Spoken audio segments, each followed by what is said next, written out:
Okay, let's finish the chapter. तो हमने last में पढ़ा था असेसमेंट सेंटर्स, जो मॉडर्न मेथड के कुछ मेथड्स रह गए थे। असेसमेंट सेंटर में हमने पढ़ा था 1930s में स्टार्ट हुआ था एंड कुछ कंपनीज़ ने यूज़ किया इंडिया की एंड वगैरह। ये आया ये use for the evaluating the executive and supervisory potential.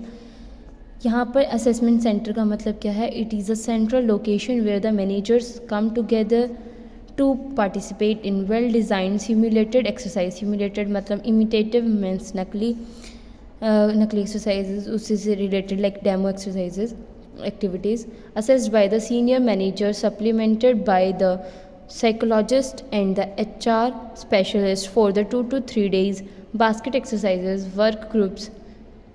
तो यहाँ पर क्या होता था, 2-3 दिनों का ये design training programme like assessment programme था, जिसमें असेस किया जाता था और फीडबैक जो है प्रोवाइड की जाती थी in the terms of strengths and weakness में प्रोवाइड की जाती है to the assessee means company को, जिनकी ये एम्प्लॉयज़ सीनियर मैनेजर एम्प्लॉयज़ हैं। फिर हमारा फोर्थ मेथड है 360 डिग्री अप्रेजल मेथड, जिसको फीडबैक अप्रेजल मेथड भी कहते हैं, सिस्टम कहते हैं।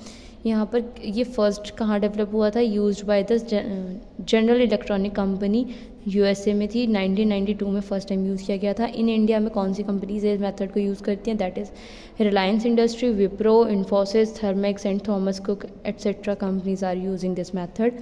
Then next is use it for the ascertaining the training and the development requirement instead of the raise pay। तो इनका मेन मोटिव होता है ट्रेनिंग एंड डेवलपमेंट रिक्वायरमेंट को फुलफिल करना, ना कि पे को रेज करने के लिए इस मेथड का यूज़ करना। यहाँ पर ग्रोथ डेवलपमेंट होती है एंड ओवरऑल डेवलपमेंट की जाती है एम्प्लॉय की, इंडिविजुअल की। And the 360 degree performance information such as employee skills, abilities, behaviours and is collected all around on employees of an employees that is his supervisors. मतलब कि जो एम्प्लॉयज़ की all around, उसके चारों तरफ जो भी पर्सन है उनसे इन्फॉर्मेशन कलेक्ट करना, उसको 360 डिग्री बोला गया है, ऑल अराउंड वे में।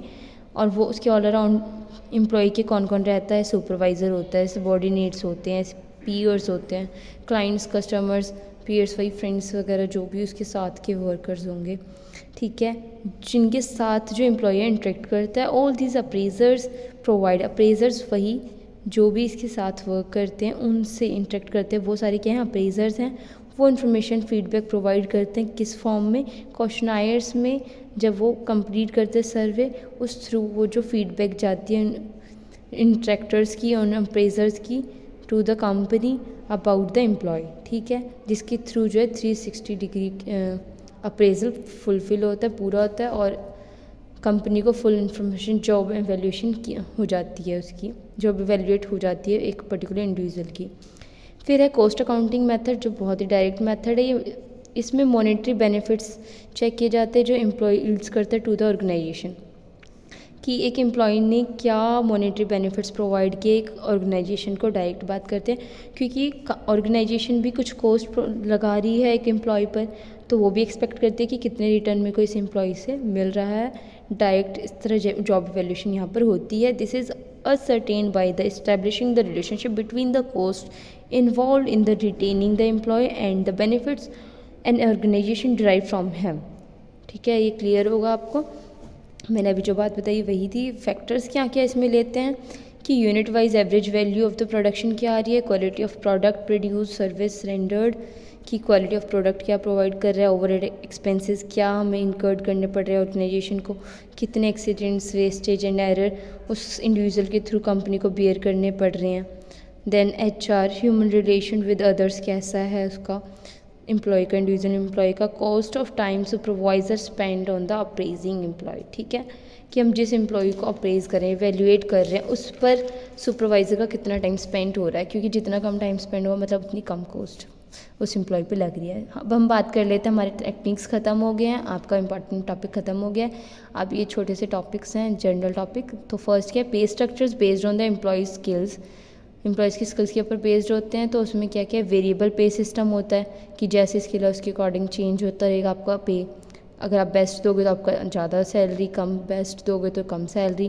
ब्रॉड बैंडिंग सिस्टम है जिसमें जॉब क्लासिफिकेशन कर दी जाती है कि अगर आप टेक्निकल वर्क कर रहे हो तो आपकी सैलरी ज़्यादा होगी, अगर आप मैनुअल वर्क कर रहे हो तो आपकी सैलरी कम होगी उस बेसिस पर।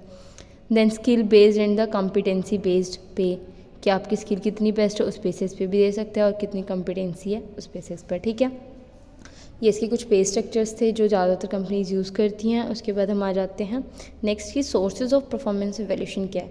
अभी हमने पीछे पढ़ा 360 डिग्री इवैल्यूएशन जिसमें हम फीडबैक लेते थे, वो भी हमारा क्या है, वहाँ पर हमारे को पता चल गया कि क्या क्या सोर्सेज जो है कंपनी यूज़ करती है for the performance evaluation. Same यहाँ पर हम पढ़ेंगे any person with thorough knowledge about the job content who observe employees, ठीक है। तो पहला क्या है, इमीडिएट सुपरवाइज़र, जिसके अंडर एम्प्लॉय वर्क कर रहा है उस सुपरवाइज़र को तो अच्छे से नॉलेज होगी एम्प्लॉय के बारे में, उसके वर्क के बारे में। देन सेकंड इज़ पीयर्स, जो उसके साथ काम करते हैं। सबऑर्डिनेट्स, जो उनके अंडर काम करते हैं कि हमारे बॉस में ये कमी है या ये बेस्ट पॉइंट है वगैरह वगैरह। देन हमारे पास क्या है, सेल्फ अप्रेजल, कि एम्प्लॉय अपने बारे में कैसा बता रहा है, वो अपनी भी कमिटमेंट रखते हैं कि हम इसमें हमारी ये स्ट्रेंथ है, ये वीकनेस है। देन रेटिंग कमिटीज़ होती है, वो रेट्स करती है उनके बेसिस पर। देन यूज़र ऑफ सर्विसेज, जो सर्विस को यूज़ कर रहा है। एंड नेक्स्ट इज़ बेंचमार्किंग, ठीक है, कि क्या बेंचमार्क आपको प्रोवाइड किया जाता है। एक्सटेंडेड बेंचमार्क्स होते हैं, वो उस एम्प्लॉयज़ के दिए जाते हैं जिस बेसिस पे चेक उनकी परफॉर्मेंस इवैल्यूएट होती है। देन कुछ कॉमन एरर्स होते हैं जॉब इवैल्यूएशन में जो ज़्यादातर होते हैं, दैट इज़ स्कोरिंग एरर, कि स्कोर आपने सही वे में नहीं दिया। ये recency errors, only focus on the recent performance. Recency errors में ये होता है कि आपने बैक का सारा भूलेंगे कि उस एम्प्लॉय ने कैसा बेस्ट दिया गलत दिया, बट रिसेंट में अगर उसने गलत दे दिया और पीछे चाहे कितना भी अच्छा दिया हो तो हम उसको रिसेंट का एरर्स मतलब रिसेंट की परफॉर्मेंस देखकर उसको अच्छा वो रेटिंग नहीं दे रहे हैं, ठीक है। तो ये भी क्या है, एरर है, गलत वे है आपको मेज़र करने का, परफॉर्मेंस वैलिड करने का। देन है similarity errors, favourably rating and should focus on the outcome.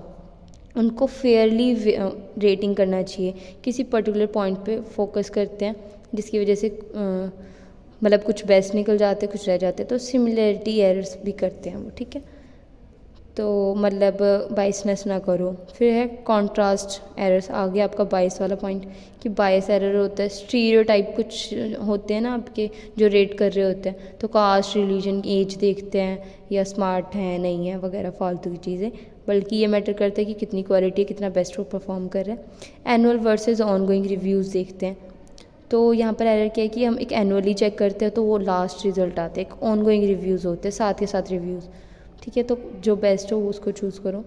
Insufficient listening, मतलब आप सामने वाले को मौका दो बोलने का, उनकी बात सुनो, उस बेसिस पे डिसीज़न लो, ठीक है। तो नहीं सुनते अगर बॉस और ऐसी रेटिंग दे रहे हैं तो ये भी एक एरर है, गलत वे है जॉब को इवैल्यूएट करने का।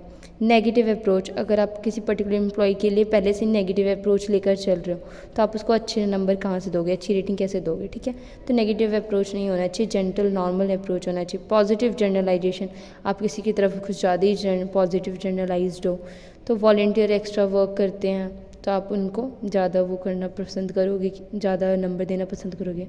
एक्सपेक्टेशन से ज़्यादा जो काम करते हैं तो उनके लिए ऑटोमेटिक है कि ज़्यादा नंबर आ ही जाते हैं, ठीक है। फिर नेगेटिव जनरलाइजेशन, कि भाई जितनी एक्सपेक्टेशन से उससे भी कम उसने वर्क किया तो आप उसको नेगेटिव मार्क दे रहे हो, चेक करना होगा ना एफिशिएंट है कि नहीं वगैरह एंड सो ऑन, ठीक है। तो यहाँ पर हमारा चैप्टर डन होता है, जो भी इंपॉर्टेंट पॉइंट्स थे मैंने पढ़ा दिए हैं, ठीक है, एग्जाम पॉइंट ऑफ व्यू से। Thank you guys to see the video and hope you will like this video.